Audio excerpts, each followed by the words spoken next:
हाँ जी, ब्रेक के बाद फिर से स्टार्ट करते हैं। तो अभी हमारी क्या चल रही थी ब्रेक से पहले? डेफिनेशन, पर्सन की डेफिनेशन चल रही थी, जिसके अंदर अभी तक हमने क्या क्या डिस्कस कर लिया था। एक इंडिविजुअल, एक एचयूएफ, पार्टनरशिप फर्म और कंपनी।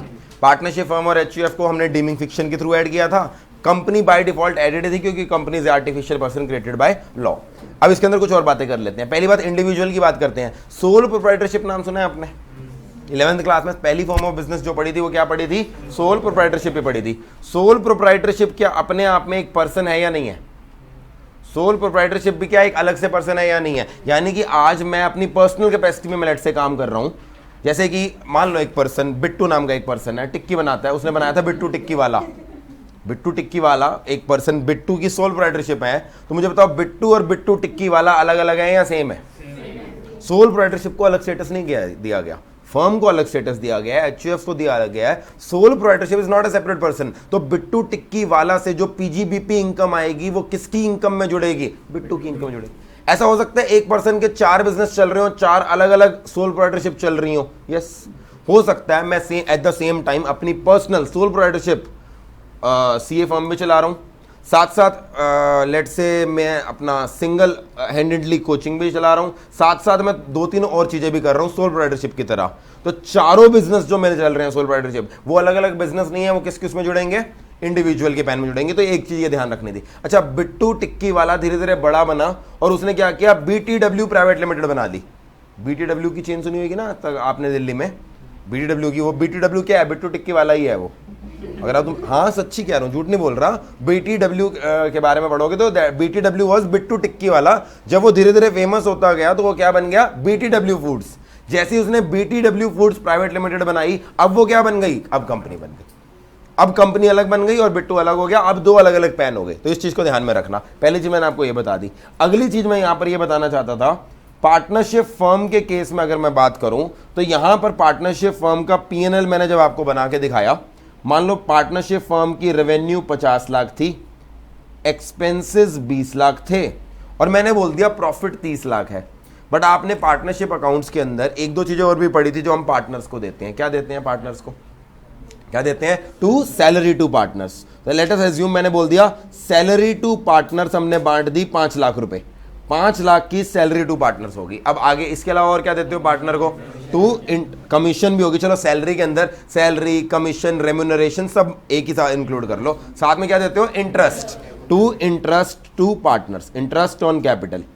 एक बार के लिए मैंने इंटरेस्ट ऑन कैपिटल दे दिया और ये है हमारा लेटर सपोज 7 लाख। और अब प्रॉफिट कितना बचा? टू नेट प्रॉफिट 50 में से कितने गए? 32, 18। नो डाउट इस 18 लाख के ऊपर प्रॉफिट के ऊपर टैक्स कौन पे करेगा?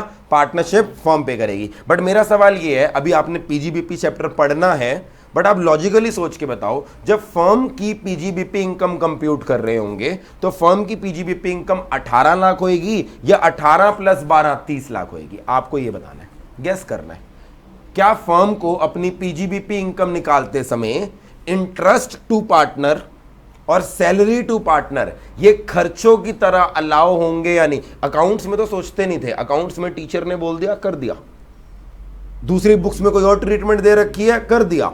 मतलब अकाउंट्स में होता था ना, आप बचपन में बोलते थे उस बुक ने अलग ट्रीटमेंट कराई है, उस टीचर ने अलग ट्रीटमेंट कराई है। ट्रीटमेंट अलग हो सकती है अकाउंट्स के अंदर, मगर इनकम टैक्स में मैंने पहले ही बताया था, इनकम टैक्स में तो जो इनकम टैक्स एक्ट बोलेगा हमें वो करना पड़ेगा।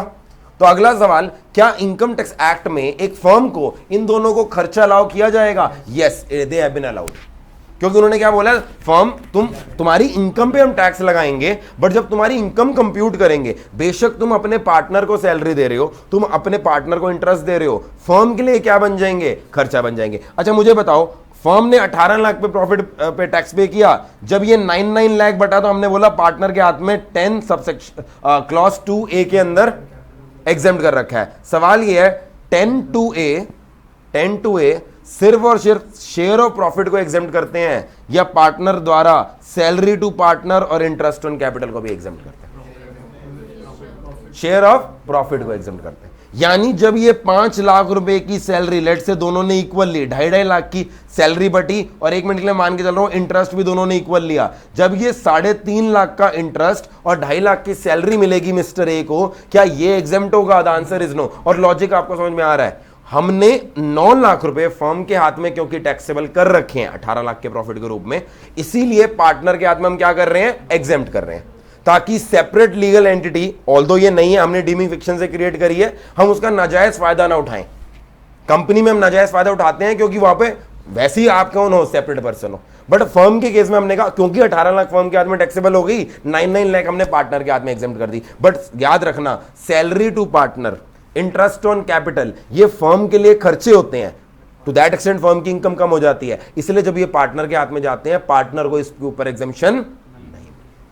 क्लियर है वाली चीज? तो हमने यहां पर 4 चीजें तो डिस्कस कर ली हमारी, बेसिकली इंडिविजुअल कर लिया डिस्कस, कंपनी कर ली, पार्टनरशिप फर्म। अच्छा, यहां पर इसके अलावा एक और फॉर्म ऑफ ऑर्गेनाइजेशन आपने पढ़ी थी, एलएलपी। इसका तो पूरा एक्टिव आपके सिलेबस में ना, एलएलपी एक्ट 2007 है या 2008 है, 2007 में आया था, 2008 में इंप्लीमेंट हुआ था। तो एलएलपी में खास बात क्या है, ये एक मिक्स ब्रीड है, ये एक हाइब्रिड ब्रीड है। बेसिकली क्या है, एक तरफ थोड़े से फीचर्स पार्टनरशिप फर्म जैसे हैं, थोड़े से फीचर्स क्या है, कंपनी जैसे। Just like company it is a separate legal entity, yes. Just like company you have to incorporate it, incorporate मतलब यहां पर भी एक पूरा प्रोसीजर होता है, जैसे मेमोरेंडम और आर्टिकल जाते हैं, यहां पर शायद मेरे हिसाब से, मैंने पढ़ा नहीं है, पार्टनरशिप डीड टाइप कुछ जाती होगी। और यहां पर भी जो ऑर्गेनाइज अथॉरिटी होती है, कंपनी में आरओसी होती है, तो एलएलपी में भी कौन है, आरओसी है, तो आपको रजिस्टर करना होता है। अच्छा, कंपनी की तरह जैसे सेपरेट लीगल एंटिटी हो गई, कंपनी अलग है, शेयर होल्डर्स अलग है, तो यहां पर भी क्या होती है, जो एलएलपी होती है वो अलग होती है और पार्टनर कौन होते हैं, अलग होते हैं। तो ये हर मायने में देखा जाए कहीं ना कहीं किसकी जैसी बनती जा रही है, कंपनी जैसी। अब जब ये एलएलपी थी ना, ये 2008 के बाद आई है। इनकम टैक्स एक्ट कब से एग्जिस्ट करता है, 1961। जब ये पर्सन की डेफिनेशन बनाई जा रही थी, उस समय कभी भी एलएलपी को विजुअलाइज ही नहीं किया गया था, क्योंकि एलएलपी नाम की कोई चीज होती ही नहीं थी।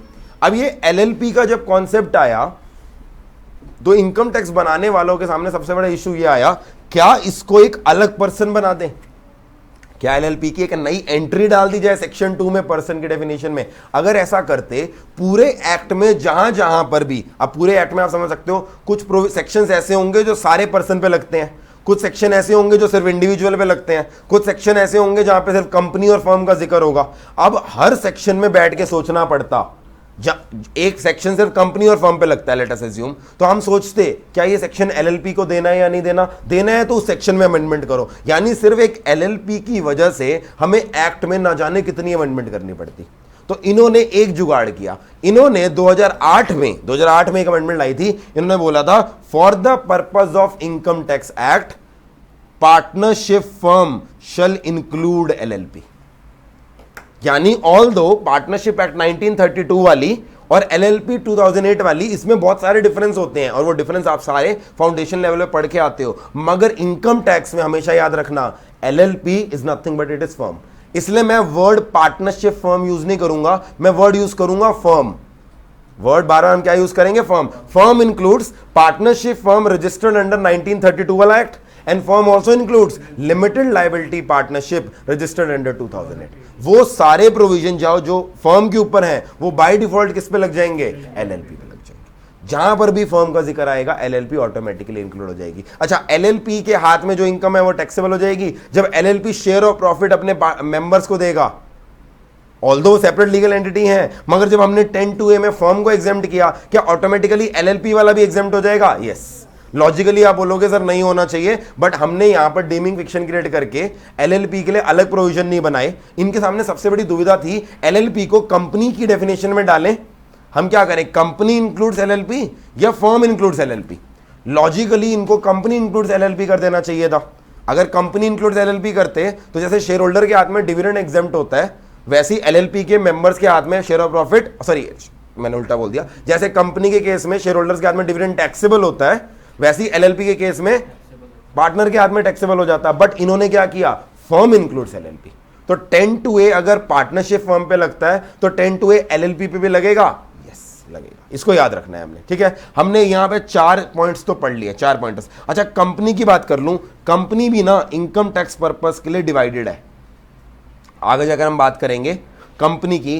कंपनी 3 तरह की होती है, यहां पर मैं आपको बता दूं इनकम टैक्स से। अच्छा, कंपनी की अगर मैं बोलूं कंपनी लॉ के हिसाब से कितनी होती है, तो आप सबसे पहले क्या बोलोगे, there are how many types of companies in companies act. तो आपका जवाब आएगा सर प्राइवेट होती है, पब्लिक कंपनी होती है, गवर्नमेंट कंपनी होती है, स्मॉल कंपनी होती है, 1 पर्सन कंपनी होती है, डिफंक्ट कंपनी होती है, ये सब डॉर्मेंट कंपनी, हाँ डिफंक्ट नहीं डॉर्मेंट, डिफंक्ट वर्ड शायद पुराने एक्ट के अंदर था, अब शायद डॉर्मेंट बोलते हैं उसे। तो डॉर्मेंट कंपनी होती है। ये सारे तरीके, ये वर्ड्स कहाँ लिखे हैं? कंपनीज एक्ट में लिखे हैं। मेरे लिए वर्ड्स रेलेवेंट नहीं है। I don't care private company है या पब्लिक कंपनी है। मेरे लिए इनकम टैक्स ने कंपनीज के क्या बना रखी है? पहली बात इंडियन कंपनी, पहला वर्ड जो है वो है इंडियन कंपनी। दूसरा वर्ड जो हमारे लिए रेलेवेंट है वो क्या है? Domestic company. और तीसरा वर्ड जो बार बार आएगा वो क्या है? Foreign company. तीन तरह की कंपनी का जिक्र आएगा हमारे पास, इंडियन कंपनी, डोमेस्टिक कंपनी और फॉरेन कंपनी। अब इंडियन और फॉरेन कंपनी तो नाम से पढ़ के लग रहा होगा, मैं आपको डेफिनेशन ना भी बताऊं, मैं बोलूं इंडियन कंपनी, आपके दिमाग में आएगा इंडियन कंपनी मतलब वो कंपनी, ये मत बोलना इंडिया में जो पैदा हुई, क्योंकि कंपनी पैदा नहीं होती। ये मत बोलना इंडिया की सिटीजन, क्योंकि कंपनी का सिटीजन स्टेटस नहीं होता। जो कंपनी इंडिया में इनकॉर्पोरेट हुई, कौन से एक्ट में हुएगी? कंपनीज एक्ट 2013 में, या पुराना जो था कंपनीज एक्ट 1956 में, या उससे भी पहले एक एक्ट था ब्रिटिशर्स के जमाने में उसमें, या जेएनके में एक अलग से एक्ट था। जेएनके का कंपनीज एक्ट बहुत समय तक एक चल रहा था, वो बाद में कंपनीज एक्ट 2013 उन्होंने 1956 वाला अडॉप्ट किया था। किसी भी कंपनीज एक्ट जो हमारे देश में हुआ है उसमें जो कंपनी इनकॉर्पोरेटेड है और उसका रजिस्टर्ड ऑफिस इंडिया के अंदर है, वो क्या बन जाएगी? Indian company. मुझे नहीं पता कंपनीज एक्ट में रजिस्टर्ड ऑफिस इंडिया के बाहर रखना अलाउड है या नहीं है, वो आपको पता, आप जब पढ़ लेना। मगर हमारे लिए कंडीशन क्या है? कंपनीज एक्ट के अंदर रजिस्टर्ड होनी चाहिए, चाहे 2013 वाला हो, 1956 वाला हो, या उससे भी पुराने वाला हो, और साथ साथ उसका रजिस्टर्ड ऑफिस भी कहाँ होना चाहिए? इंडिया में। अच्छा, इंडियन कंपनी की डेफिनेशन तो बड़ी सिंपल होगी, नाम से पता लग गई थी। अच्छा, फॉरेन क्या होगी? इसकी उल्टी। फॉरेन क्या होगी? कोई भी ऐसी कंपनी जो इंडिया में रजिस्टर्ड नहीं है, इंडिया के बाहर के किसी एक्ट में रजिस्टर्ड है, उसे हम इंडिया के लिए क्या मानेंगे? फॉरेन। जैसे गूगल INC, गूगल क्या है? यूएस में रजिस्टर्ड है, यूएस में रजिस्टर्ड है, तो इंडिया के लिए क्या बन गई? वो फॉरेन कंपनी बन गई। मगर इंडिया में उन्होंने गूगल इंडिया प्राइवेट लिमिटेड नाम की कंपनी बना रखी है, जिसके अंदर होल्डिंग किसकी है? गूगल INC की। तो गूगल इंडिया प्राइवेट लिमिटेड क्या बन गई? इंडियन कंपनी बन गई। बार्कलेज, नाम सुने कभी? बार्कलेज एक यूके की कंपनी है, बार्कलेज यूके में रजिस्टर्ड है, इंडिया के लिए क्या बन गई? Foreign company. मगर बार्कलेज ने इंडिया में बार्कलेज इंडिया प्राइवेट लिमिटेड बना रखी है, वो इंडिया के लिए क्या बन गई? Indian company. EY यूके की, EY प्राइवेट लिमिटेड, EY की बहुत सारी एंटिटी हैं, EY की LLP भी है, कंपनी भी है, प्राइवेट कंपनी भी है। तो EY जो मेन है वो यूके में है, वो इंडिया के लिए क्या बन गई? फॉरेन कंपनी बन गई। मगर इंडिया में उन्होंने क्या बना रखी है? EY प्राइवेट लिमिटेड, तो वो इंडिया के लिए क्या बन गई है? Indian company. तो हर कंपनी अलग अलग एंटिटी होती है, हम ग्रुप कंपनी में कुछ को इंडियन बनाएंगे, कुछ को क्या बनाएंगे? फॉरेन। सर इंडियन और फॉरेन समझ में आ रहा था, ये डोमेस्टिक कहां से आ गई? तो डोमेस्टिक का कॉन्सेप्ट एक बार बुक में पढ़ते हैं, आ जाओ बुक में डेफिनेशन देखते हैं। डोमेस्टिक पर्सन की डेफिनेशन में आ जाओ, कुछ नोटिंग्स भी करानी है मुझे, वो भी करा दूंगा। अभी नोटिंग्स कराता हूं, पहले कंपनी के बारे में पढ़ते हैं। For the purpose of income tax the term company has a much wider connotation, मतलब मच वाइडर मीनिंग या scope than that under companies act. Companies act में, अच्छा जल्दी से मुझे बताओ, कंपनीज एक्ट में कंपनी की डेफिनेशन क्या है?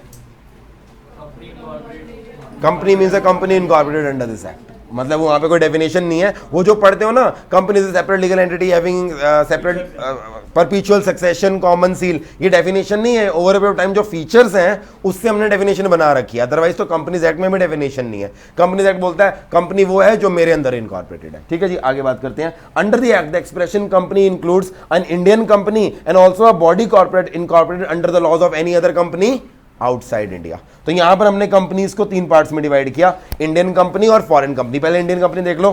To condition should be satisfied so that a company can be regarded as Indian company. कौन सी है? The company should have been formed and registered under a law related to companies which was or which is in force in any part of India। तो basically उसमें companies act 2013 भी आ गया, companies act 1956 भी आ गया। और knowledge के लिए बता रहा हूं, JNK में पहले अलग एक्ट हुआ करता था, उसमें जो कंपनीज उस जमाने में बनी थी वो भी क्या आ गया? इसमें कवर हो गया। आगे, द रजिस्टर्ड ऑफिस और the principal office of the company should be in India. Company जब आप इनकॉर्पोरेट कराते हो, कंपनीज एक्ट कहता है एक रजिस्टर्ड ऑफिस देना पड़ेगा, और वो रजिस्टर्ड ऑफिस पे वो सिन वगैरह लिखना होता है, वो सब रिक्वायरमेंट आप कंपनी लॉ में पढ़ोगे। वो रजिस्टर्ड ऑफिस भी कहाँ होना चाहिए? इंडिया के अंदर। जहां तक मेरी नॉलेज है, शायद इंडिया में इनकॉर्पोरेटेड जो कंपनी होती हैं उनका रजिस्टर्ड ऑफिस इंडिया के बाहर हो ही नहीं सकता। बाकी आप लोग ज्यादा जानो, ये मुझे एग्जैक्टली पता नहीं है। मेरे हिसाब से अगर कंडीशन 1 सेटिस्फाई हो रही है ना, कंडीशन 2 ऑटोमेटिकली सेटिस्फाई होनी चाहिए। अब foreign company means any company other than उसने ये नहीं बोला अदर देन इंडियन कंपनी, उसने क्या बोला other than domestic, which leads us to our next question. What is the difference between Indian company and domestic company? सुन के तो sir दोनों एक जैसी लग रही हैं, इंडियन या डोमेस्टिक। जरा डोमेस्टिक में देखते हैं क्या लिखा है। Domestic company means a Indian company, यानी पहली बात तो उसने बोला डोमेस्टिक में सारी इंडियन कंपनीज तो आएंगी। AVJ private limited is an Indian company, it will automatically be होया डोमेस्टिक कंपनी। प्लस और एनी अदर कंपनी मतलब जो इंडिया में इनकॉर्पोरेटेड नहीं है, which in respect of its income liable to income tax has made prescribed arrangements for the declaration and payment of dividend in India payable out of such income। क्या बोला उसने, अगर कोई फॉरेन में registered company है, वो अपनी income कमाएगी, India से कोई इनकम कमा रही है, और लेटर सपोज उस इंडिया से कमाने वाली इनकम में वो जब डिविडेंड डिक्लेयर करती है, उसको डिविडेंड पे करने का उसने अरेंजमेंट इंडिया में ही बना रखी है, ऐसी फॉरेन कंपनी को भी हम क्या मान लेंगे, डोमेस्टिक। बेसिकली गूगल है, मान लो, बहुत कम कंपनीज ऐसी होंगी जो ये करेंगी। गूगल है, गूगल में क्या इंडिया के लोगों ने भी शेयर होल्डिंग रख रखी होगी? You can also invest in foreign companies. आप डायरेक्टली नहीं करते, मान लो आपने एक म्यूचुअल फंड को पैसे दे दिए और HDFC म्यूचुअल फंड ने किसमें होल्ड कर लिया, गोल्ड में कर लिया। मैं एक म्यूचुअल फंड होल्ड करता हूँ, पारेख म्यूचुअल फंड, एक बहुत फेमस म्यूचुअल फंड है, उसमें मेरी होल्डिंग भी है। मैं पारेख म्यूचुअल फंड को पैसे देता हूँ। पारेख म्यूचुअल फंड इंडिया का म्यूचुअल फंड है, वो सारी यूएस की कंपनीज में इन्वेस्ट करता है। तो इनडायरेक्टली मैं क्या करता हूँ, मेरे पास इनडायरेक्टली एप्पल के शेयर हैं, इनडायरेक्टली मेरे पास माइक्रोसॉफ्ट वगैरह के हैं, मैंने डायरेक्टली नहीं खरीद रखा, पारेख म्यूचुअल फंड के थ्रू खरीद रखा है। अच्छा, जब गूगल मान लो डिविडेंड डिक्लेयर करता होगा, उसके अंदर पारेख म्यूचुअल फंड भी आता होगा, तो जो डिविडेंड पे करता होगा उसके लिए अलग से इंडिया के अंदर उसने कोई एंटिटी बना रखी होगी कि मैं पहले इसको दूंगा और ये पारेख मेरे वाले शेयर होल्डर्स को देगी। नहीं, यूजुअली वो क्या करती हैं, ऐसे भेज देती हैं। कुछ एंटिटीज ऐसी होती हैं जो सिर्फ इंडिया वाले लोगों को डिविडेंड पे करने के लिए अलग से अरेंजमेंट्स करती हैं। ऐसी एक्स्ट्रा कंपनीज क्या आ जाती हैं, डोमेस्टिक के दायरे में। तो हमारे लिए इंडियन कंपनी और डोमेस्टिक कंपनी में कोई अंतर नहीं है। डेफिनेशन में नॉलेज पर्पस के लिए पता होना चाहिए, एक थिन लाइन ऑफ डिफरेंस है। अगर मैं बोलूं इंडियन कंपनी ज्यादा बड़ी है या डोमेस्टिक कंपनी ज्यादा बड़ी है, डोमेस्टिक ज्यादा बड़ी है, क्योंकि डोमेस्टिक में इंडियन तो आ ही रही हैं, अपार्ट फ्रॉम इंडियन वो कंपनीज भी आ रही हैं जो हैं तो इनकॉर्पोरेटेड आउटसाइड इंडिया, बट उन्होंने इंडिया में डिविडेंड अलग से पे करने के लिए, इंडिया के लिए वो अलग से डिविडेंड डिक्लेयर करते हैं। अच्छा, फॉरेन कंपनी कौन सी बची है? फाइनली फॉरेन कंपनी कौन सी बची? Any company incorporated outside India, और सेकेंडली क्या हो जाएगा, जिसने इंडिया में अलग से डिविडेंड पे करने की कोई अरेंजमेंट नहीं करा। गूगल ने ऐसा कुछ नहीं कर रखा, तो गूगल हमारे लिए क्या है, फॉरेन कंपनी। क्लियर है? तो ये मैंने आपको 3 वर्ड बताए। ये 3 वर्ड इसलिए बताइए, आगे जाकर अभी टैक्स रेट बताऊंगा, जब डोमेस्टिक कंपनी का टैक्स रेट अलग है, फॉरेन कंपनी का टैक्स रेट अलग है। बहुत सारे सेक्शंस आएंगे पीजीपीपी में जो सिर्फ किस पे लगेंगे, डोमेस्टिक कंपनी पे लगेंगे, फॉरेन कंपनी पे नहीं लगेंगे। इसलिए ये बाइफर्केशन हमें पता होनी चाहिए। अच्छा, नॉलेज पर्पस के लिए एक चीज बता रहा हूं। अभी मैंने आपको क्या बताया, कंपनी ने लेटर सपोज, ये कंपनी है रिलायंस इंडियन कंपनी है, रिलायंस ने लेटर सपोज 100 करोड़ रुपीस की इनकम कमाई। इस 100 करोड़ की इनकम के ऊपर टैक्स कौन पे करेगा? ऑब्वियस सी बात है, रिलायंस पे करेगी, क्योंकि रिलायंस है सेपरेट लीगल एंटिटी। रिलायंस ने 80 करोड़ का डिविडेंड डिक्लेयर कर दिया, 20 करोड़ उसने बेसिकली रिजर्व्स बना लिए। आपको पता होगा रिजर्व्स बना सकते हैं। 80 करोड़ का क्या कर दिया उसने, डिविडेंड बांट लिया। अच्छा, ये डिविडेंड बाकी बहुत सारे लोगों में बटा, सारे जो रिलायंस के शेयर होल्डर थे सब में बटा। मैं भी रिलायंस का शेयर होल्डर हूं, मेरे पास भी आया। अब ये जो 80 करोड़ बटा, ये किसकी इनकम है, शेयर होल्डर की इनकम है या रिलायंस की इनकम है? रिलायंस ने तो ऑलरेडी अपने 100 करोड़ के ऊपर क्या कर दिया, टैक्स पे कर दिया। अब उस 100 करोड़ में से जब 80 करोड़ रुपए बांटा, वो हर पर्सन को मिला होगा थोड़ा थोड़ा। Mukesh Ambani majority share holder है, उसको ज्यादा मिला होगा। मैं बड़ा कम शेयर होल्डर करता हूं, मुझे कम मिला होगा। बट हम सारे शेयर होल्डर है, मुकेश अंबानी भी शेयर होल्डर है, मैं भी हूं। मुकेश अंबानी की भी इनकम में जुड़ेगा, मेरी भी इनकम में जुड़ेगा। तो बेसिकली ये चीज मैंने आपको बताई, ये आपको बताई क्योंकि इसमें अमेंडमेंट आ गई है। अब एक्स्ट्रा नॉलेज के लिए बता रहा हूं, जस्ट नॉलेज के लिए बता रहा हूं, क्योंकि हो सकता है बीकॉम के एग्जाम में पुराने क्वेश्चन पेपर में कुछ आप अलग पढ़ो, तो पहली नॉलेज के लिए बता रहा हूं। मैं तो आपको अपडेटेड पढ़ाऊंगा, नॉलेज के लिए बता रहा हूं। पहले फाइनेंस एक्ट 2019 तक डिविडेंड शेयर होल्डर के हाथ में एग्जेम्प्ट होता था, 10 क्लॉज 34। डिविडेंड शेयर होल्डर के हाथ में क्या होता था, एग्जेम्प्ट होता था। सर क्यों होता था? ये तो पार्टनरशिप फर्म की तरह 10(2) और 10(2) तो लगना नहीं चाहिए।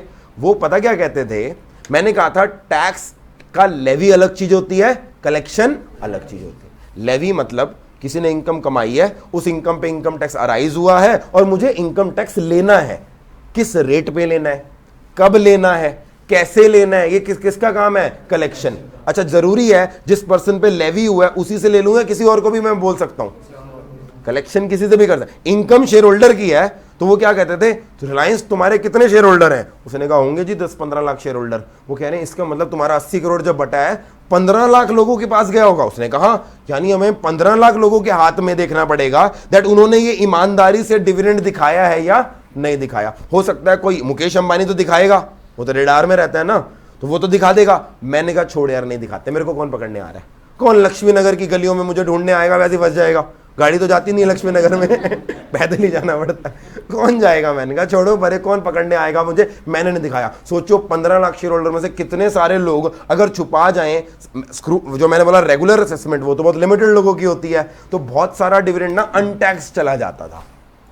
2005 के आसपास, 2005 या 2007 के आसपास एक सिस्टम निकाला गया जिसके अंदर एक तरीका डाला गया। हमने कहा ये 80 करोड़ रुपए बजाय 15 लाख शेयर होल्डर अपनी अपनी इनकम में दिखाएं। हमने कहा इस डिविडेंड को शेयर होल्डर के लिए कर दो एग्जेम्प्ट।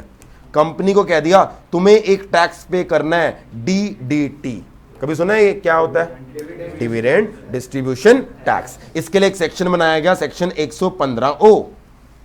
और हमने रिलायंस को बोला जब 80 करोड़ का डिविडेंड बांटोगे तो 80 करोड़ के ऊपर 15% के हिसाब से DDT पे कर देना। रिलायंस कह रहा है पागलो, अभी तो 100 करोड़ पे किया। वो कह रहे हैं ना ना ना, ध्यान से सुन, 100 करोड़ किसकी इनकम है? तुम्हारी, उस पर तो टैक्स पे करना ही करना है तुम्हें। मगर जब ये 100 करोड़ बांटा, 80 करोड़ बांटा, ये शेयर होल्डर की इनकम है, तो उसने बोला शेयर होल्डर से लो। वो कह रहा है कलेक्शन अलग चीज होती है, लेवी इसका शेयर होल्डर के हाथ में आया है, बट कलेक्शन हम शेयर होल्डर से ना करके किससे कर रहे हैं? तुमसे कर रहे हैं। जिन बच्चों ने जीएसटी पढ़ लिया उनको याद होगा, जीएसटी में भी रिवर्स चार्ज नाम की एक चीज होती थी। रिवर्स चार्ज जिन्होंने नहीं पढ़ा जीएसटी उनको बताता हूं। इन जनरल मैंने आपको बोला, पिज्जा हट का एग्जांपल लिया था पहली क्लास में। पिज्जा हट ने आपको पिज्जा बेचा, मैंने कहा 1000 रुपए का पिज्जा बेचा, 180 रुपए जीएसटी लेवी आ गया। आपसे मैंने पूछा कौन पे करेगा, आपने बोला पिज्जा हट।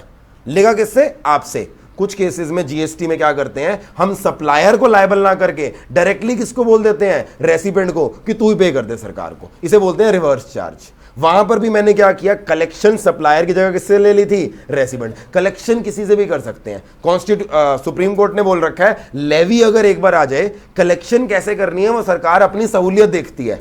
तो जीएसटी में भी ऐसे केसेस आते हैं। इनकम टैक्स में भी लास्ट ईयर तक हम क्या करते थे, कंपनी पहले अपनी इनकम पे टैक्स पे करती थी, उसमें से जब डिविडेंड बांटती थी तो डिविडेंड शेयर होल्डर के हाथ में ना टैक्सेबल होकर कंपनी उस डिविडेंड के ऊपर एक्स्ट्रा टैक्स पे करती थी। इसे आम भाषा में बोलते थे डीडीटी, और इनकम टैक्स की भाषा में बोलते थे additional tax payable under 115O। Additional क्यों बोला? This is not a replacement for the income tax paid by Reliance, this is a additional tax liability. ये तुम्हारी इनकम नहीं है, शेयर होल्डर की इनकम है। बात समझ में आ रही है? अच्छा, अब आप समझदार हो, अगर रिलायंस ने 80 करोड़ रुपए डिविडेंड बांटना था, 80 करोड़ का 15% कितना हुआ? 8 + 12 करोड़। अब डिविडेंड बटेगा ही कितना? 180 - 12, 168 करोड़। और let us suppose Mukesh Ambani के पास 10% होल्डिंग है, उसको मिलने चाहिए थे 8 करोड़ रुपए। सॉरी, 80 में से 12 गए, कितने बचे? 68 करोड़ बटेगा। ऐसे में बता दिया करो मुझे अगर मैं कोई गलती करूंगा, और तुम तो कुछ नहीं करोगे, वो पेन ड्राइव वाले कहेंगे पता नहीं कौन सा तो 68 करोड़ बटा मुकेश अंबानी को 80 करोड़ के हिसाब से 8 मिलने चाहिए थे। अब उसको मिलेंगे कितने? 6.8। शेयर होल्डर खुश होता था, मेरे हाथ में डिविडेंड एग्जेम्प्ट इनकम है। बहुत सारे शेयर होल्डर जिनको नॉलेज नहीं होती थी इस प्रोविजन की, वो कहते थे डिविडेंड तो जी एग्जेम्प्ट इनकम होती है। वो एग्जेम्प्ट नहीं होती, वो तुम्हारे लिए एग्जेम्प्ट है। तुम्हारे लिए टैक्स ऑलरेडी किसने पे कर दिया? कंपनी ने पे कर दिया। अच्छा, ये सिस्टम क्यों लाया गया था? क्योंकि उस जमाने में 2005 के जमाने में टेक्नोलॉजी इतनी एडवांस्ड नहीं थी कि हम 15 लाख शेयर होल्डर को पकड़ सकें। तो उन्होंने कहा 15 लाख को पकड़ने की जगह हमने 15 लाख को छोड़ दिया, उनको एग्जेम्प्ट कर दिया, 80 करोड़ पे से ले लिया। अब फाइनेंस एक्ट 2020 में उन्होंने डीडीटी को खत्म कर दिया और इधर से 1034 को भी खत्म कर दिया। तो अब आपके लिए प्रोविजन बड़ा सिंपल है। पुराने वालों को यह समझाने में टाइम लगता था, अब आपके लिए बड़ा सिंपल प्रोविजन है जो मैंने ब्रेक से पहले बताया था। क्योंकि 100 करोड़ पर रिलायंस ने ऑलरेडी पे कर दिया। अब 80 करोड़ अगर आपको, मुझे, हम सारे रिलायंस के शेयर होल्डर हैं, हमें मिलेगा, मुझे 2 लाख मिले, आपको 2.5 मिले, आपको 3 मिले, सारे अपनी अपनी इनकम में जोड़ लो, कोई 1034 नहीं है। सिंपल, ऐसा होना चाहिए था। यह है आम जिंदगी। जो पहले चल रही थी वो कौन सी थी? मेंटोस जिंदगी। वो मेंटोस जिंदगी पल्ले नहीं पड़ती थी भाई। अभी तो मैं बता रहा हूं, इसके अंदर एक और सेक्शन होता था 115 डबल BDA। कुछ शेयर डिविडेंड जो एग्जेम्प्ट करते थे ना, कुछ केसेस में डिविडेंड को भी टैक्सेबल कर देते थे। तो वो जब ओवरऑल पढ़ते थे ना अदर सोर्सेज चैप्टर में, अदर सोर्सेज चैप्टर में 4 क्लासेस लगती हैं, 4 में से 2 डिविडेंड पे लगती थी। मेरी 2 क्लासेस बच गई क्योंकि सरकार ने सारे प्रोविजन क्या कर दिए? सिंप्लीफाई कर दिए। तो अमेंडमेंट आई है डिविडेंड में, अगर आपको कोई बोले अमेंडमेंट आई है, बट वो अमेंडमेंट से कॉम्प्लेक्स नहीं हुआ, सिंपल हो गया।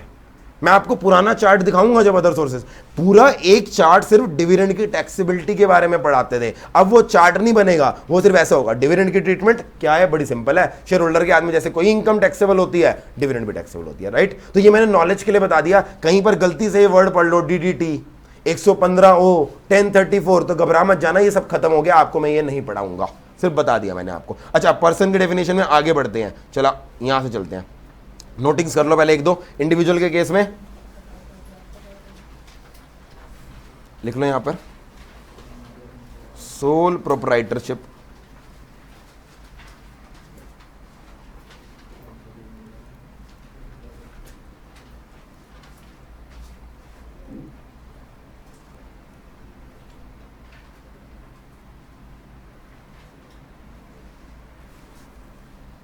sole proprietorship is not considered as separate person.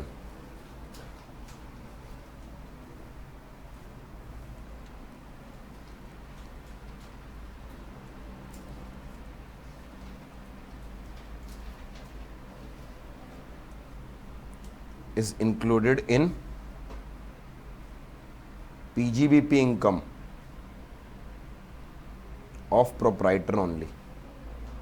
Sole proprietorship का कोई अपना अलग से पैन नहीं होता, उसकी इनकम जो प्रोप्राइटर होता है उसी की पैन में जुड़ती है। अच्छा, इंडिविजुअल के अंदर मेल फीमेल दोनों आ गए। अच्छा, एक एक्स्ट्रा नॉलेज के लिए बताऊं, आज से 5-6 साल पहले तक जो टैक्स रेट्स होते थे ना, मेल के लिए अलग होते थे, फीमेल के लिए अलग होते थे। उस मतलब हाँ, जब मैंने जीए पढ़ना शुरू किया था तब तक यही होता था, टैक्स रेट मेल्स के लिए अलग होते थे, फीमेल के लिए अलग। फीमेल को कुछ एक्स्ट्रा बेनिफिट दिए जाते थे। लेट से अगर मेल के लिए कहा जाता है कि इनकम 2.5 लाख तक एग्जेम्प्ट, 2.5 लाख से नीचे इनकम टैक्स पे नहीं करना, तो फीमेल को बोलता था तुम्हें 3 लाख से नीचे नहीं पे करना। 5-6 साल पहले ये सिस्टम खत्म हो गया। अब मेल और फीमेल दोनों के ऊपर क्या है? सेम टैक्स रेट है। यहां पर ये मेल और फीमेल इसलिए लिखा है क्योंकि पुराने जमाने में दोनों की ट्रीटमेंट अलग अलग चलती थी। अब माइनर चाइल्ड, अब आपको पता माइनर बड़ी खतरनाक चीज है, जिस भी एक्ट में आता है इसके ऊपर 6 नंबर का क्वेश्चन अलग बनाना पड़ता है, क्योंकि माइनर हर जगह क्या होता है? अलग। कॉन्ट्रैक्ट एक्ट में आया था, परेशान करके गया था, पार्टनरशिप में आया था, परेशान करके गया था, अब यहां पर भी आएगा, कुछ ना कुछ परेशान करेगा। अब मुझे बताओ, माइनर की इनकम होती है या नहीं होती? तुम्हारी थी? हो सकती है, चलो ठीक है। मैंने कहा तुम्हें रियलाइज तो कराऊं, होती है तो बड़ी जोर वाला, 18 साल के होने वाले हो, ऑलमोस्ट हो भी गए हो शायद। मैं तुम्हारी थी नहीं, मगर आप डांस शोज बहुत सारे देखते होगे, वो लिटिल चैम्प्स आता है, वो सारेगामापा जूनियर आता है, या वो बच्चे से आते हैं किसी मूवी के अंदर, किसी शो के अंदर, वो आपको पता है ऑब्वियसली पैसे कमाते होंगे। तो आप बेसिकली मान लो एक माइनर पैसे कमा रहा है, तो वो क्या माइनर के हाथ में इनकम टैक्सेबल होगी या नहीं होगी? माइनर के हाथ में टैक्सेबल होनी चाहिए। बट सवाल ही आया, माइनर के हाथ में टैक्सेबल होगा तो सर माइनर को पैन दिलवाओगे? हाँ, हम माइनर को पैन दिलवाएंगे। तो सर माइनर इनकम टैक्स पे रिटर्न फाइल करेगा। प्रोसीजर वाली चीज हम माइनर से नहीं कराएंगे, उसके गार्जियन से कराएंगे। गार्जियन मतलब नेचुरल गार्जियन हो गए, पेरेंट्स की डेथ हो गई तो फिर वो जो लीगल गार्जियन अपॉइंटेड होते हैं कोर्ट से, हम सारा प्रोसीजर किससे करवाएंगे? गार्जियन से कराएंगे। वो आगे मैं पढ़ा दूंगा प्रोसीजर में, जहां पे लिखा होगा। बट क्या माइनर भी एक इंडिविजुअल है? यस। क्या माइनर की इनकम भी माइनर के हाथ में टैक्सेबल हो सकती है? यस। जो भी चाइल्ड आर्टिस्ट हैं बेसिकली, जो कोई इनकम कमा रहे हैं, उनकी इनकम कहां पे टैक्सेबल होती है? उन्हीं के हाथ में टैक्सेबल होती है। उनकी रिटर्न वगैरह, प्रोसीजर वगैरह कौन करता है? उनके गार्जियंस करते हैं। अगला, it also include the person of unsound mind. इसका भी जिक्र आया था कॉन्ट्रैक्ट एक्ट में। क्या होता है? पर्सन विद अनसाउंड माइंड के साथ कॉन्ट्रैक्ट करोगे तो कॉन्ट्रैक्ट वॉइड होते हैं, वॉइडेबल होते हैं? वॉइड एब इनिशियो। क्यों? क्योंकि कॉन्ट्रैक्ट करने के लिए चाहिए होता है कंसेंसस एड इडम, यानी मैं और आप अगर कॉन्ट्रैक्ट कर रहे हैं तो हमने सेम चीज समझी है, उसको सेम वे में इंटरप्रेट किया है। अगर मेरी और आपकी इंटरप्रिटेशन में कोई फर्क है तो वो कॉन्ट्रैक्ट लीगल नहीं होता। एक पर्सन ऑफ अनसाउंड माइंड क्या ही समझेगा, इसलिए हम कहते हैं पर्सन ऑफ अनसाउंड माइंड अगर कॉन्ट्रैक्ट करोगे तो वो क्या हो जाएगा, वॉइड। बट मुझे बताओ, पर्सन ऑफ अनसाउंड माइंड की इनकम हो सकती है नहीं हो सकती? हो सकती है। उस पर्सन की रेंटल इनकम आ रही है, उस पर्सन के नाम पर एफडी बहुत सारी है, इंटरेस्ट इनकम आ रही है। क्या पर्सन ऑफ अनसाउंड माइंड की इनकम हो सकती है? यस। किसके हाथ में टैक्सेबल होएगी? उसी के हाथ में होएगी, उसी का पैन होगा। सर जब उसको दुनिया का कोई सुध बुध नहीं हो, रिटर्न कहां से फाइल करेगा? उसके भी आप पर फाइल किससे करवा देंगे? किसी और से करा देंगे। बट क्या उसके हाथ में टैक्सेबल होएगी? Yes. A person of unsigned mind is also individual. अच्छा, लास्ट में डेड पर्सन, डिसीज पर्सन। एक पर्सन मर गया, क्या वो भी इंडिविजुअल है? वो भी इंडिविजुअल। सर मर गया, उसके भी इनकम टैक्स लोगे? इनकम टैक्स थोड़ा छोड़ देंगे। एक पर्सन मान लो 1 अप्रैल से लेकर 28 फरवरी तक कमा रहा था, 1 मार्च को उसकी डेथ होगी, तो इनकम टैक्स डिपार्टमेंट को कोई दया नहीं आएगी उसके ऊपर। वो कहेगा अगर मर गए 11 महीने तक कमा के गए, इनकम टैक्स ला दो। तो सर मरे हुए पर्सन से भी रिटर्न पैन होगा, उसका पहले पैन था अभी तक है। सर उससे भी रिटर्न फाइल कराओगे? हाँ, उससे नहीं करवाएंगे, उसके लीगल रिप्रेजेंटेटिव। बट क्या एक पर्सन जिसकी डेथ हो जाती है, डेथ से पहले जो इनकम होती है उसको उस पर भी टैक्स पे करना होता है? यस। ये 3-4 केसेस मैंने अलग से जिक्र कर दिया क्योंकि ये दिमाग में कई बार कंफ्यूजन क्रिएट करते हैं। इनके बारे में आगे जिक्र आएगा, इनका सिर्फ प्रोसीजर अलग होगा। ऐसा नहीं है इनको टैक्स से बाहर कर रहे हैं, टैक्स इनको भी पे करना होगा। अगला, हिंदू अनडिवाइडेड फैमिली हमने पढ़ लिया। The meaning of HUF has not been given under the tax law. As per Hindu law, it means a family which consists of all persons lineally descended from a common ancestor, including their wives and unmarried daughters. Under the Income Tax Act, Jain undivided families and Sikh undivided families would also be assessable as HUF. यहाँ पर एक बार लिख लो, share of profit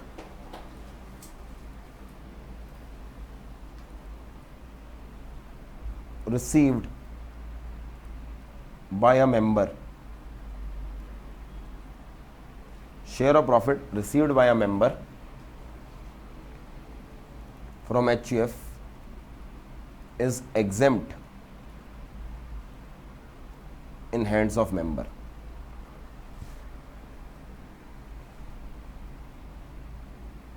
कहाँ लिखूं मैं, दिख तो रहा नहीं है।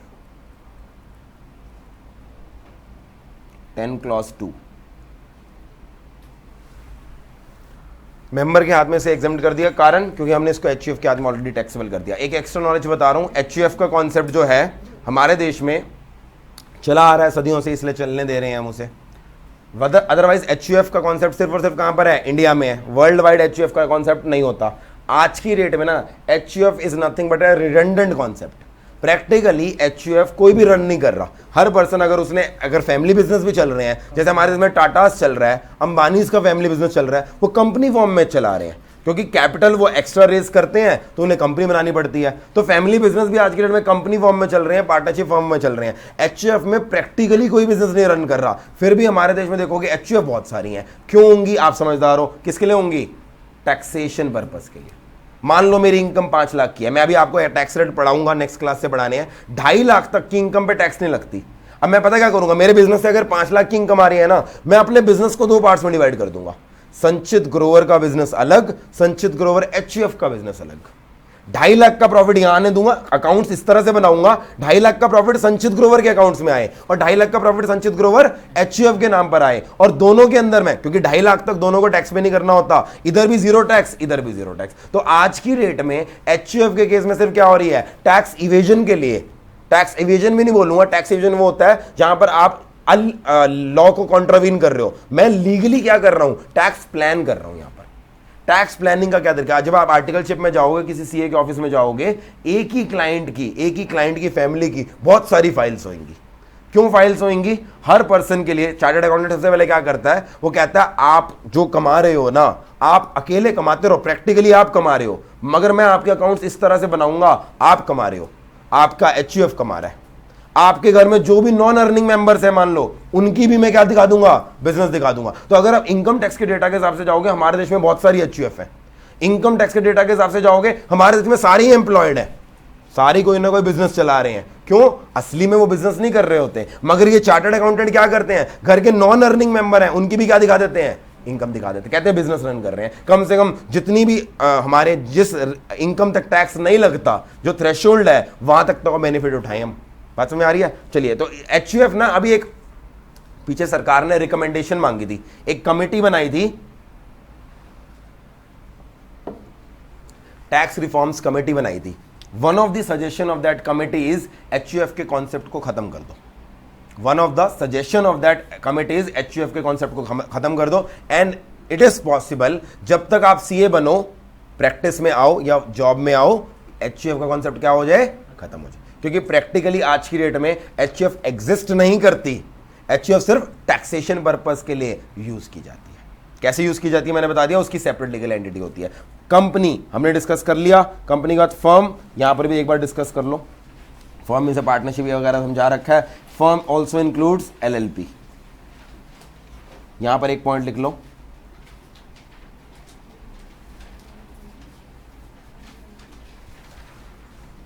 Share of profit received from firm is exempt under section 10(2)(a) in hands of partner.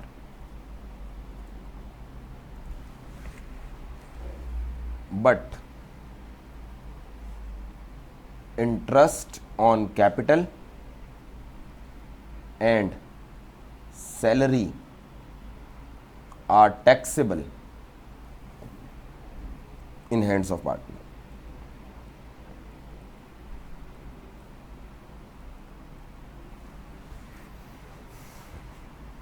Interest on capital and salary are taxable in hands of partner, वहां पे 10(2)(a) नहीं लग रहा। कारण मैंने बता दिया, जब पीजीपीपी में जाएंगे फर्म के लिए ये दोनों खर्चे माने जाएंगे।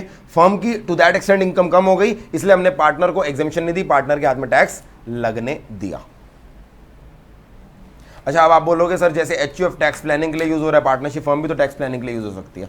लोग पार्टनरशिप फर्म बना लेंगे और पार्टनरशिप फर्म से जब प्रॉफिट मिलेगा उनके हाथ में एग्जेम्प्ट हो जाएगा, तो फर्म बना लेंगे। अब जब जाके हम टैक्स रेट पढ़ेंगे ना, फर्म के टैक्स रेट, फर्म पे टैक्स ज्यादा लगता है, इंडिविजुअल पे टैक्स रेट कम होता है। तो फर्म बना के आप फायदा नहीं कर रहे हो, आप नुकसान कर रहे हो। Firm is not use for tax planning, जबकि एचयूएफ पे टैक्स रेट और इंडिविजुअल पे टैक्स रेट सेम होता है। इसलिए मैंने बोला एचयूएफ टैक्स प्लानिंग के टूल की तरह यूज किया जाता है। कोई भी पर्सन फर्म को टैक्स प्लानिंग के लिए यूज नहीं करेगा, क्योंकि मैं अभी आपको बता दूं, सस्पेंस रखने की जरूरत ही क्या है, फर्म पे टैक्स रेट 30% होता है और इंडिविजुअल पे थोड़ा सा 5, फिर 10, फिर 20, इस तरह से होता है। 10 भी नहीं बोलूंगा, 5, 20 और 30 बोलूंगा, इस तरह से होता है। तो यहां पर आपको नुकसान होगा फर्म बनाने में, इसलिए इसको अबॉलिश करने, इसको बैन करने का कोई प्लान नहीं है। एचयूएफ को अबॉलिश करने की प्लानिंग चल रही है, ऐसा मैंने न्यूज़पेपर में पढ़ा था, मैंने आपको बता दिया। चलिए अब आगे अगले 2 पर्सन, ये नए पर्सन है जो जिंदगी में पहली बार सुनोगे। जिन्होंने जीएसटी पढ़ रखा है उन्होंने शायद सुन रखा होगा, जो फाउंडेशन से अभी आए हैं उन्होंने पहली बार ये वर्ड सुनेंगे, AOP BOI। ऐसा लग रहा है ना किसी को गाली देनी है बट शॉर्ट फॉर्म में दे रहे हैं। वो तुषार कपूर की कौन सी मूवी थी, गोलमाल, वो कहता था AO। तुषार कपूर की ना लिमिटेड मूवीज ही याद रहती हैं लोगों को, कि बाकी देखने का मन ही नहीं किया होगा, बाकी वैसे आपने बंद कर दी होंगी। बॉडी ऑफ इंडिविजुअल्स, AOP और BOI, ये क्या भला है सर? ये भला तो कभी हमने पढ़ी नहीं। ये एक नई तरह की इन्वेंशन है जो टैक्सेशन लॉ की इन्वेंशन है। ये सेम रेफरेंस आपको जीएसटी में भी मिलता है। जो पर्सन की डेफिनेशन में अभी आपको इनकम टैक्स में पढ़ा रहा हूं ना, सेम डेफिनेशन कहां पर है, जीएसटी में भी है। जीएसटी में भी इतना टाइम खर्च नहीं करता पढ़ाने में, क्योंकि वो सारा मैं यहाँ पे इनकम टैक्स में पढ़ा देता हूं। तो AOP BOI क्या चीज है? लेट अस सपोज एग्जांपल लेते हैं, मिस्टर ए है टैक्स के टीचर, ठीक है जी, मिस्टर एक टैक्स का टीचर है, सीए के स्टूडेंट्स को पढ़ाता है। मिस्टर बी एक लॉ का टीचर है, ये भी क्या करता है, सीए के स्टूडेंट्स को पढ़ाता है। दोनों कॉम्पिटिटर हैं मार्केट, मतलब सेम सब्जेक्ट में कॉम्पिटिटर नहीं है, दोनों अलग अलग पढ़ाते हैं। दोनों कोशिश करते हैं कि हाँ जी हम आपस में कम्पीट करें। दोनों ने कहा यार सीए स्टूडेंट्स के लिए हम कॉम्पीट कर रहे हैं, चलो अब सीए स्टूडेंट्स के अलावा हम सीएस को भी पढ़ाना शुरू करते हैं, सीएस को भी पढ़ाना शुरू करेंगे। बट सीएस में उसको लगा कि यार नहीं, हम दोनों अलग अलग जाएंगे ना, हम साथ में नहीं कर पाएंगे काम, तो ऐसा करते हैं सीएस में दोनों मिलके काम करते हैं। तो ए और बी दोनों ने मिलके कहा आओ मिलके सीएस की कोचिंग पढ़ाए। तो दोनों ने कहा चलो जी, एक बात बताओ, बी ने बोला कंपनी बना लें, उसने कहा ना ना ना भाई, कंपनी नहीं, कंपनी की बहुत सारी कंप्लायंसेस बनानी पड़ती हैं, तो प्राइवेट लिमिटेड कंपनी वगैरह नहीं बनानी हमने। तो उसने बोला ऐसा करते हैं पार्टनरशिप फर्म बना लें। उसने कहा नहीं, पार्टनरशिप फर्म 1932 एक्ट बोलता है every firm is bound by the acts of partner and every other partner is bound by the acts of another partner. ये पढ़ा होगा, every partner is an agent of the firm as well as other partner. उसने कहा मुझे नहीं पता तू पूरा दिन क्या करता है, कोई ऐसा तेरा एक्ट हो जिससे मैं बाउंड हो गया, या मेरा ऐसा कोई एक्ट हो जिससे तू बाउंड हो गया, हमें इतना विश्वास नहीं है, पार्टनरशिप फर्म नहीं बनाएंगे। मैंने कहा एलएलपी, उसने कहा नहीं, एलएलपी में भी बहुत सारी कंप्लायंसेस करनी होती है, नहीं बनाएंगे। तो मैंने कहा करना क्या चाहता है भाई? उसने कहा ऐसा कर, तू अपना पढ़ा सीए वाली, मैं अपना पढ़ाता हूं, मगर सीएस के लिए हम आपस में बस एक एग्रीमेंट कर लेते हैं। मतलब सीए के अंदर कल तक हम दुश्मन थे, आज भी हम दुश्मन हैं, मगर सीएस के लिए एक लिमिटेड पर्पस के लिए हम दोनों मिलके क्या कर लेते हैं, एक एग्रीमेंट कर लेते हैं, और जिसके अंदर हम एक साथ वेंचर करेंगे, जो भी प्रॉफिट्स आएगा उसे कैसे बांटना है वो सब उस एग्रीमेंट में कर लेंगे। बट ये पार्टनरशिप एग्रीमेंट नहीं है। We are not saying partnership act 1932। Partnership act में one of the main feature is mutual agency, और अगर म्यूचुअल एजेंसी मिसिंग हो वो पार्टनरशिप नहीं बनती। तो हमने पार्टनरशिप फर्म नहीं बनाया, ऐसे एग्रीमेंट को प्यार से बोल देते हैं joint venture agreement. Joint venture agreement क्या होता है? जब दो लोग मिलके क्या कर रहे हैं, कोई एक वेंचर कर रहे हैं, कोई एक बिजनेस करने वाले हैं, उसके प्रॉफिट्स को बांटेंगे भी सही, मगर वो एक नई एंटिटी नहीं बना रहे, एक नई एंटिटी इनकॉर्पोरेट नहीं कर रहे। इनकॉर्पोरेट का मतलब समझते हो ना, किसी ना किसी एक्ट के अंदर रजिस्टर कराना। तो अगर मैंने एक साथ काम किया, अब यहां पर देखा जाए मिस्टर ए अलग है, मिस्टर बी अलग है, और यहां पर उन्होंने कोई तीसरी चीज नहीं बनाई, मगर इनकम टैक्स एक्ट बोलता है ये एंटिटी बेशक किसी एक्ट में रजिस्टर्ड नहीं है, बेशक इसका कोई लीगल वजूद नहीं है, मैं इसे एक अलग एंटिटी बोलूंगा जिसका नाम क्या है, एओपी या फिर बीओआई, एसोसिएशन ऑफ पर्संस और body of individuals whether incorporated और नॉट इनकॉर्पोरेटेड। यानी there are certain act, society registration act, ऐसे ट्रेड यूनियंस एक्ट, ऐसे कुछ एक्ट हैं जहां पर एओपी और बीओआईज को रजिस्टर भी कराया जा सकता है। एक ऑर्गेनाइजेशन में सारे एम्प्लॉयज मिलकर ट्रेड यूनियन बना लें, सारे फार्मर्स मिलकर फार्मर यूनियन बना लें, तो देयर आर एक्ट जहां पर वो यूनियंस को रजिस्टर कराया जा सकता है, वो भी एओपी बीओआई होंगी, बट वो रजिस्टर्ड एओपी बीओआई होंगी। मैं कह रहा हूं रजिस्ट्रेशन नहीं भी है किसी एक्ट में, इनकम टैक्स कहता है डीमिंग फिक्शन क्रिएट करके मैं तुम्हें क्या मानूंगा, अलग मानूंगा। एक और एग्जांपल लेते हैं, लेट अस सपोज आज तो ये लक्ष्मीनगर मेट्रो स्टेशन बन चुका है, 10 साल से मेट्रो चल रही है, एक दिन ऐसा भी होगा जब ये मेट्रो स्टेशन बन रहा होगा। लेट अस सपोज मैं एक बिल्डर हूं, डीएमआरसी ने दिल्ली मेट्रो कॉर्पोरेशन ने टेंडर निकाले, लक्ष्मीनगर मेट्रो स्टेशन कंस्ट्रक्ट करना है, मैं टेंडर अप्लाई करने चला गया, मैंने टेंडर अप्लाई किया, उन्होंने बोला तुम्हें एक्सपीरियंस है? हाँ। मैंने कहा आज तक मैंने बहुत सारे घर बनाए हैं। वो कह रहे घर नहीं बनाना, मेट्रो स्टेशन बनाना है, तुम्हारे बस का नहीं है, जाओ तुम। मैं नाराज होकर निकल आया। फिर एक और पर्सन पीछे लाइन में खड़ा था, वो कह रहा है रिजेक्ट हो गया, मैं जाता हूं। वो था इंजीनियर, वो कह रहा है जी हम मेट्रो स्टेशन बनाएंगे, हमें पता है घर बनाने में और मेट्रो स्टेशन बनाने में फर्क है, यहां पर हाई पावर इलेक्ट्रिसिटी होगी, सब होगी, हम ध्यान रखेंगे। उसने कहा ठीक है, इंजीनियर हो, तुम्हें नॉलेज तो है, घर बनाया, कभी कुछ बनाया है, कभी ईंट उठा के देखी है? उसने कहा नहीं। दफा हो जाओ। वो कह रहा है ये मेट्रो स्टेशन है, यहाँ इंजीनियर की भी जरूरत है, यहाँ कंस्ट्रक्शन वाले की भी जरूरत है, यहां पर ईंट भी सीधी लगनी चाहिए और यहां पर इंजीनियरिंग का काम भी लगेगा। अच्छा दोनों रिजेक्ट होके आ गए, मेट्रो स्टेशन से, मेट्रो स्टेशन तो चलो है ही नहीं, हो तो बनाना है। वहां नीचे उतरे, पोहे वाला है वहां पर, पोहे वाले का पोहा खा रहे थे, तो उसने कहा तू भी रिजेक्ट, मैं भी रिजेक्ट। चल ऐसा करते हैं, तेरे पास इंजीनियरिंग नॉलेज है, मेरे पास क्या है, कंस्ट्रक्शन की नॉलेज है, फिर से चलते हैं। फिर से गए दोनों ने, उन्होंने कहा ये काम हम मिलके करेंगे, मेरे को कंस्ट्रक्शन की नॉलेज है, इसको इंजीनियरिंग की नॉलेज। उसने कहा ठीक है, ये लो कॉन्ट्रैक्ट ग्रांटेड।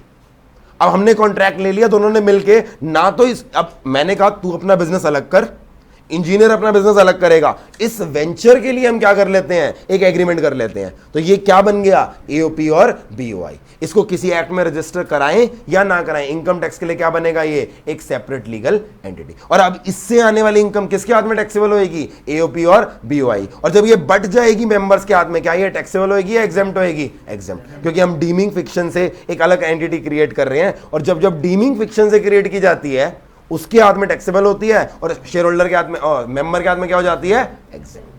10 क्लॉज 2 और जो 10(2)(a) है वो मेंबर की भी बात कर लेता है, साथ साथ वो partner of A partnership firm की भी बात कर लेता है, साथ साथ मेंबर ऑफ एओपी और बीओआई। वैसे एओपी और बीओआई के अंदर कुछ खास बातें होती हैं जो आप फाइनल लेवल पे पढ़ोगे, अभी वो बता रहा हूं। खास बातें होती हैं कि वहां पर मैंने अभी आपको बोल दिया ना, एग्जेम्प्ट होता है मेंबर के हाथ में, मेंबर के साथ में एग्जेम्प्ट करते समय कुछ कंडीशंस लगाते हैं, वो सब फाइनल में पढ़ोगे। अभी मैं क्योंकि लॉजिकली पढ़ा रहा हूं, मैंने बोला एओपी बीओआई को एक अलग पर्सन मान लिया, तो जो मेंबर के हाथ में गई वो क्या हो गई, एग्जेम्प्ट। अब इनका क्वेश्चन है एओपी और बीओआई में फर्क क्या है। डेफिनेशन, नाम जो है एसोसिएशन ऑफ पर्संस और बॉडी ऑफ इंडिविजुअल। पहली बात तो इस नाम को सुनो और मुझे बताओ, नाम से पता लग जाएगा फर्क क्या है। Association of persons, body of, AOP में क्या हो सकता है, क्या एक कंपनी दूसरी कंपनी का जॉइंट वेंचर कर सकती है? यस। रिलायंस ने और टाटा ने मिलकर जॉइंट वेंचर कर लिया, क्या बन गया, एओपी। मैंने और किसी और पर्सन ने मिलकर सीएस की कोचिंग के लिए क्या किया, एग्रीमेंट किया, बीओआई। एओपी के अंदर कोई भी कॉम्बिनेशन हो सकता है, एक कंपनी इंडिविजुअल के साथ कर सकती है, एक कंपनी फर्म के साथ कर सकती है, मगर बीओआई में सिर्फ क्या कॉम्बिनेशन होगा, इंडिविजुअल का होगा। अच्छा, एक डिफरेंस हो रहा है, छोटा सा डिफरेंस ना, थ्योरेटिकल है, क्योंकि जो टैक्स ट्रीटमेंट है एओपी और बीओआई की हर जगह सेम है। टैक्स रेट में भी एओपी बीओ आएगा, जिस भी चैप्टर में एओपी आएगा वहां पर साथ साथ उसका रेफरेंस क्या आएगा, बीओआई का भी आएगा। तो ये जो डिफरेंस है ये थ्योरेटिकल है, एक डिफरेंस तो बता दिया। दूसरा डिफरेंस, एओपी हमेशा मर्जी से की जाती है, एओपी हमेशा मर्जी से बनाई जाती है, यानी there has to be an agreement. कोई भी फोर्स नहीं करेगा रिलायंस और टाटा को मिलकर ये वेंचर करने के लिए, मर्जी है करो। बीओआई कई बार बिना मर्जी के, bye virtue of application of law भी बन जाती है। बीओआई बिना मर्जी के भी बन जाती है। For example, body of individual means conglomeration of persons who came together by chance. It denotes the state of persons like executor या trustees who merely receive the income jointly and who may be accessible in like manner. मुझे बताओ ये executor और trustee कौन होते हैं? Word सुने कभी executor? कौन होता है बताओ? जब किसी पर्सन की डेथ हो जाती है, उसकी प्रॉपर्टी का बंटवारा करने के लिए एक पूरा प्रोसीजर बता दिया। मान लो आपने सुना हो धीरूभाई अंबानी की जब डेथ हुई थी, उस प्रॉपर्टी को बंटवारा करने में 2 साल लग गए थे, और धीरूभाई अंबानी ने प्रॉपर वे में एग्जीक्यूटर्स अपॉइंट कर रखे थे जो ये सारा प्रोसेस करेंगे। अच्छा, till the time Dhirubhai Ambani की सारी प्रॉपर्टी अनिल अंबानी, मुकेश अंबानी और मेरे हिसाब से उनकी एक सिस्टर भी है, उसके हाथ में बटेगी, तब तक वो सारी प्रॉपर्टी का राइट और उससे आने वाली इनकम किसके नाम पर होएगी, एग्जीक्यूटर्स। ये इसका मतलब ये नहीं है बीइंग एग्जीक्यूटर वो अपने पर्सनल पर्पस के लिए यूज कर लेंगे। उनकी एक एग्जीक्यूशन डीड होती है जहां पे वो बताया जाता है जो इनकम होगी वो है तुम्हारी, बट तुम किस किस पर्पस के लिए यूज करोगे। तो ये सब धीरूभाई अंबानी पहले करके गए थे। अब एग्जीक्यूटर्स मान लो एक से ज्यादा अपॉइंट कर लिए, फॉर द टाइमिंग वो है, तो वो अभी के लिए क्या बन जाएंगे, बीओआई। वैसे ही ट्रस्टी होते हैं। Can two cooperative societies be AOP? हाँ, कोऑपरेटिव सोसाइटी का एक अलग से एक्ट होता है, कोऑपरेटिव सोसाइटी एक्ट। तो वो जो कोऑपरेटिव सोसाइटी एक्ट है वो दो मिलके एक एओपी बना सकती हैं, बिल्कुल बना सकती हैं। जैसे अब मैं अच्छा क्या अगला वर्ड क्या यूज करूं, ट्रस्टीज। ट्रस्टी कौन होते हैं? ट्रस्टी, कभी ट्रस्ट सुना हुआ है? आपने सुना होगा पतंजलि ट्रस्ट। बाबा रामदेव से कभी इंटरव्यू, कभी बाबा रामदेव का इंटरव्यू सुनना। बाबा रामदेव बोलता मैं तो फकीर आदमी हूं, मेरे नाम पे कुछ है ही नहीं। डू यू एक्चुअली बिलीव वो फकीर आदमी है और उसके हाथ में कुछ नहीं है? भाई जो उसके साथ में पर्सन है ना, बालकृष्ण, ही फोर्ब्स लिस्ट के हिसाब से वो टॉप 10, टॉप 15 या टॉप 20 रिचेस्ट इंडियंस में आया है वो। मगर Baba Ramdev, if he says it on camera that मेरे हाथ में कोई प्रॉपर्टी नहीं है, there must be a legal basis. शायद उसने अपने पर्सन एज एन इंडिविजुअल उसने अपने नाम पे कुछ ना कर रखा हो, but as a chartered accountant आप समझो उसने पता क्या कर रखा होगा। मैं गेस कर रहा हूं, I don't know, I am not living an allegation. पता चले मेरी वीडियो वायरल हो गई है, उसने डिफॉर्मेशन केस डाल दिया, तो I am just assuming typically rich persons क्या करते हैं, वो ट्रस्ट बना लेते हैं। वो क्या बना लेते हैं, ट्रस्ट, और सारी प्रॉपर्टी किसके नाम कर देते हैं, ट्रस्ट के नाम कर देते हैं। अच्छा, ट्रस्ट के बेनिफिशियरी होते हैं कुछ, वो बेनिफिशियरी भी हो सकते हैं या पब्लिक ट्रस्ट भी हो सकता है, और उस ट्रस्ट को मैनेज करने वाले कौन होते हैं, ट्रस्टी होते हैं। ट्रस्टी की प्रॉपर्टी नहीं है वो प्रॉपर्टी किसकी है, ट्रस्ट की है। उसको मैनेज करने के लिए कौन अपॉइंटेड है, ट्रस्टी है। अच्छा, एक मान लो धीरूभाई, कुछ लोग अपनी प्रॉपर्टी बांटने के लिए भी ऐसे करते हैं। मान लो धीरूभाई अंबानी ने एक ट्रस्ट बना दिया और उसने कहा अब ये सारी प्रॉपर्टी ट्रस्ट की होगी, जिसके बेनिफिशियरीज मेरे बच्चे होंगे, मेरी वाइफ होगी, आगे उनकी फैमिली होगी, मगर ये ट्रस्ट के ट्रस्टीज उसने अपॉइंट कर दिए। तो अब ये जो एक से ज्यादा ट्रस्टी अपॉइंट हो गए, फॉर द टाइमिंग ये कैसे बिहेव करेंगे, बीओआई की तरह। बाकी इतनी डिटेल में जाना नहीं चाहता। एओपी और बीओआई की जो टैक्सेबिलिटी है ना, वो आपके फाइनल लेवल पे है, मगर मेरे को सिर्फ पर्सन की डेफिनेशन बढ़ानी है, तो मैं जब भी बोलूंगा मैं एओपी और बीओआई को साथ में, ऑल्दो दोनों में थिन लाइन ऑफ डिफरेंस है। एक डिफरेंस तो क्लियर है, वहां पे पर्सन कोई भी हो सकता है या इंडिविजुअल। दूसरा, यहां पे कई बार by virtue of law execution, यहां पर एग्जीक्यूटर के केस में और ट्रस्टी में ऑटोमेटिकली बीओआई बन जाता है। यहां पर ऑटोमेटिक का कोई कॉन्सेप्ट नहीं है, एओपी हमेशा बाय इंटेंशन बनता है। राइट। अगला चीज क्या है हमारी डिस्टिंक्शन में, मैंने दोनों पॉइंट समझा रखे हैं। अगला क्या है, लोकल अथॉरिटी। लोकल अथॉरिटी मतलब म्युनिसिपैलिटी और municipality, panchayat, municipal corporation, cantonment board, और अलग अलग जगह डेवलपमेंट अथॉरिटीज भी होती हैं कुछ जगह पे, वो अलग। ये थर्ड टियर ऑफ गवर्नमेंट है। अगर आपको नॉलेज के लिए बताऊं, जब हमारा कॉन्स्टिट्यूशन ओरिजिनली बना था, बी.आर. अम्बेडकर ने बनाया था, उस समय सिर्फ दो गवर्नमेंट ही विजुअलाइज थी, सेंट्रल गवर्नमेंट और स्टेट गवर्नमेंट। उस समय कोई जिक्र नहीं था। 1970s के अंदर ये रियलाइज किया गया दैट हमें थर्ड टियर ऑफ गवर्नमेंट भी चाहिए, तब ये सब इंट्रोड्यूस हुई है, म्युनिसिपैलिटी, म्युनिसिपल कॉर्पोरेशन। अच्छा, इन सब को हमने लोकल अथॉरिटी को क्या कर लिया है, पर्सन के डेफिनेशन में इंक्लूड कर लिया। पहली कंक्लूजन आपके दिमाग में क्या आई है, अगर हमने लोकल अथॉरिटी को पर्सन मान लिया तो ईस्ट दिल्ली म्युनिसिपल कॉर्पोरेशन जिसके अंदर आप बैठे हो, क्या ये पर्सन बन गई तो इसकी इनकम पे टैक्स लगेगा या नहीं लगेगा, लेवी तो आ गया। बट लोकल अथॉरिटी पे टैक्स लगाने की कोई इंटेंशन नहीं थी सरकार की। लोकल अथॉरिटी की ऑलमोस्ट सारी इनकम सेक्शन 10 में एग्जेम्प्ट है, ऑलमोस्ट सारी इनकम सेक्शन 10 में एग्जेम्प्ट है। सर कौन सी वो इनकम है जो एग्जेम्प्ट नहीं है, अनफॉर्चुनेटली वो हमारे सिलेबस में नहीं है। मैंने कहा ना 10 के सारे क्लॉजेस नहीं है, तो सिलेबस में लोकल अथॉरिटी की टैक्सेबिलिटी कैसे होती है, अगेन वो फाइनल में है, अनफॉर्चुनेटली। फॉर्चुनेटली वो फाइनल के अंदर है, हमें नहीं पढ़नी। वैसे मैं इन शॉर्ट बोल दूं, लोकल अथॉरिटी अपनी जुरिस्डिक्शन में जो भी सर्विसेज देती है, पेड सर्विसेज, इनकम तभी होगी ना कंसिडरेशन अगर ले रही है, अपनी जुरिस्डिक्शन के अंदर वो जो मर्जी कर ले, उसकी जो इनकम राइज हो रही है वो एग्जेम्प्ट है। अपनी जुरिस्डिक्शन से बाहर जो इनकम सर्विसेज देकर कोई इनकम कमाती है, सिर्फ उसी को टैक्सेबल कर रखा है हमने। तो ये मैंने आपको क्रक्स बता दिया इसकी जो एग्जेम्पशन है। अदरवाइज लोकल अथॉरिटी क्या है, वो पर्सन के डेफिनेशन में आती है। सर एओपी से जो होना चाहिए वो जरूरी है, रजिस्टर्ड कंपनी होनी चाहिए।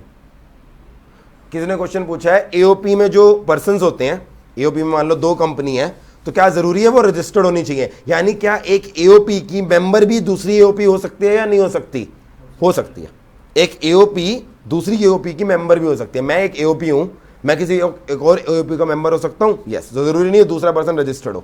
चलो मैं क्या बोल रहा था, लोकल अथॉरिटी है। अच्छा, गवर्नमेंट के 3 टियर होते हैं, सेंट्रल गवर्नमेंट, स्टेट गवर्नमेंट और लोकल अथॉरिटी। जल्दी से जिसने भी जीएसटी पढ़ लिया याद कराओ। जीएसटी में जब पर्सन की डेफिनेशन थी उसमें ये सारी चीजें आ रही थी, मैं कोई नई नहीं पढ़ा रहा, लोकल अथॉरिटी भी आया था। क्या central government, state government GST purpose के लिए पर्सन की डेफिनेशन में थे या नहीं थे? बोलो ना, फिर सबको लगा है मैंने कुछ पढ़ाया, उन्होंने मेरी तो यहाँ पे ट्रस्टवर्दीनेस पे सवाल आ जाता है, कुछ जवाब ही नहीं देता यहाँ तो हाँ वहां पर थे। गवर्नमेंट, सेंट्रल गवर्नमेंट और स्टेट गवर्नमेंट पर्सन की डेफिनेशन में थे।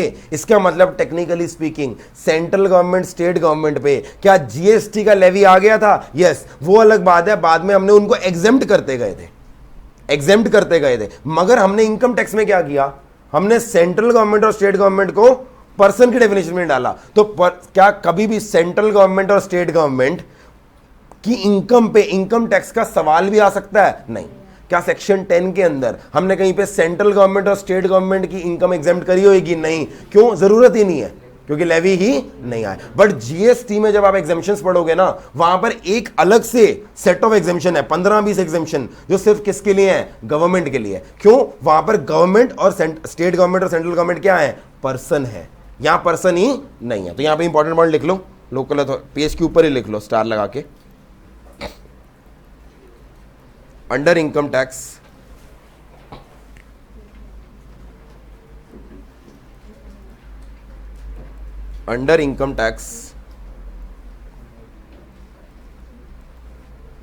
Central government and state government are not covered in definition of person, hence there is no levy on them, hence there is no levy on their income, उनकी income पे कोई levy नहीं आता। However, under GST they are included in definition of person। ये point अभी आपको ऐसा लग रहा होगा सर क्या इनकम टैक्स क्या जीएसटी मिक्स कर रहे हो? ये इसलिए कर रहा हूं, बाद में पढ़ना तो साथ में ही है ना, तो ये छोटे छोटे पॉइंट्स आपको बाद में हेल्प करेंगे। जीएसटी के अंदर गवर्नमेंट से रिलेटेड एग्जाम्पशन है, क्योंकि जीएसटी में गवर्नमेंट पर्सन है। इनकम टैक्स में कोई exemption central government state government से रिलेटेड नहीं है, क्योंकि यहां पर उसे पर्सन से क्या कर दिया बाहर। और सेक्शन 4 में लेवी की कंडीशन क्या थी, income tax is levied on the total income of a person, जो पर्सन ही नहीं है वो लेवी से ही बाहर हो गया, बात खत्म। ठीक है, लास्ट में थक गए भाई हम, आप सच में भी थक गए और वैसे भी डेफिनेशन में आके थक गए। लास्ट पॉइंट क्या है, आर्टिफिशियल जुडिशियल पर्सन। हमने कहा यार इस दुनिया में ना जाने कितने तरह के पर्सन है, लिविंग तो सारे कवर कर लिए इंडिविजुअल, इसके बाद फर्म बोल रहे हैं हम, फिर हम इसके बाद हमने एचयूएफ कॉर्पोरेट, ना जाने कौन कौन है, जिन किन किन को कवर करते रहेंगे। लास्ट में हमने बोल दिया every other artificial judicial person. जो भी पर्सन किसी भी लॉ के हिसाब से आर्टिफिशियल पर्सन है वो हमारे लिए क्या बन जाएगा, एक अलग कैटेगरी ऑफ पर्सन। उसको हम उसका जब हम पैन देंगे उसको किस नाम से देंगे, artificial judicial person, AJP sorry. Example दो कोई एग्जाम्पल जो ऊपर कवर नहीं हुआ बट आर्टिफिशियली एक पर्सन है, कोई भी एग्जाम्पल। आप में से मोस्टली अपनी ग्रेजुएशन कहां से कर रहे हो, दिल्ली यूनिवर्सिटी से कर रहे हो मान लो। एक मिनट के लिए एग्जाम्पल है तो डीयू का क्या स्टेटस है, डीयू अपने आप में एक पर्सन है या नहीं है, डीयू पर्सन है या नहीं। सर सोचा ही नहीं कभी इतना, हमने सोचने का टाइम ही नहीं है हमारे पास, और इतनी चीजें हैं देश और दुनिया के बारे में चिंता करने में टाइम निकल जाता है। दिल्ली यूनिवर्सिटी का एक एक्ट होगा, Delhi university act. Delhi university act के अंदर उसे एक बॉडी कॉर्पोरेट बनाया गया होगा। पता है ना कंपनी और बॉडी कॉर्पोरेट का difference. Every body corporate may not be a company but every company is a body corporate. So Delhi university is a body corporate. ICI का क्या स्टेटस है, आईसीआई का भी एक एक्ट है, setup under act of parliament, एक act है ICI act. तो आईसीआई भी कौन है, एक बॉडी कॉर्पोरेट। ऐसी बहुत सारे और बॉडी कॉर्पोरेट होते हैं। एग्जाम्पल ले लेते हैं, कोई पॉलिटिकल पार्टी का एग्जाम्पल ले लेते हैं, Bharatiya Janata party, Indian national Congress, आम आदमी पार्टी। ये क्या है, ये बॉडी कॉर्पोरेट है या नहीं है, बॉडी कॉर्पोरेट है। पीपल में कम एंड पीपल में go but these parties go on for ever, they our body corporates. आज इनके अलग लीडर हैं, 20 साल पहले इनके अलग लीडर थे और आने वाले 20 साल में इनके अलग लीडर होंगे, बट ये पार्टी चलती रहेंगी। ये भी कौन है, आर्टिफिशियल जुडिशियल पर्सन। तो सारी रेजिडुअल हमने चीज कहां पे डाल दी, आर्टिफिशियल। इनको भी इनकम टैक्स में पर्सन माना जाएगा। ये मत बोलना सर पर्सन की डेफिनेशन में ही था, आखिरी क्लॉज नंबर 8 में हमने कवर कर लिया। अच्छा सेंट्रल, ये मत बोलना सर सेंट्रल गवर्नमेंट और स्टेट गवर्नमेंट को भी पॉइंट ए में कवर कर ले, वो आर्टिफिशियल जुडिशियल पर्सन में कवर नहीं होंगे। जरा यहां पर टेस्ट योर नॉलेज, देखें कुछ समझ आया या नहीं आया, बताओ आंसर बताओ। दिल्ली यूनिवर्सिटी एग्जाम्पल ही दे दिया यार मैंने, ठीक है जी। डीसीएम लिमिटेड कंपनी, कंपनी के अंदर डोमेस्टिक कंपनी है या फिर फॉरेन कंपनी है, ये इस बात पर डिपेंड करेगा हम इंडिया में रजिस्टर्ड हैं या इंडिया के बाहर registered. Delhi municipal corporation local authority. Taxmann publications private limited क्या बन गई, company. Lakshmi corporation bank limited, corporation word से ये मत समझ लेना आर्टिफिशियल जुडिशियल पर्सन। अगर लिमिटेड आ रहा है, लिमिटेड आपको पता होगा ना कंपनीज एक्ट में लिखा है लिमिटेड वर्ड वही यूज कर सकता है जो एक कंपनी हो। तो लक्ष्मी कॉर्पोरेशन वर्ड से मत घबरा जाना, है तो वो कंपनी ही। XYZ LLP फर्म, ठीक है जी। 2 बज गए हमारे, चलो this is for it for today. आज हम इतना करते हैं, एक छोटा सा कॉन्सेप्ट बताना था, मैं कराऊंगा, 10 मिनट और लेट हो जाएंगे। आज यही करते हैं, आगे अगले करेंगे।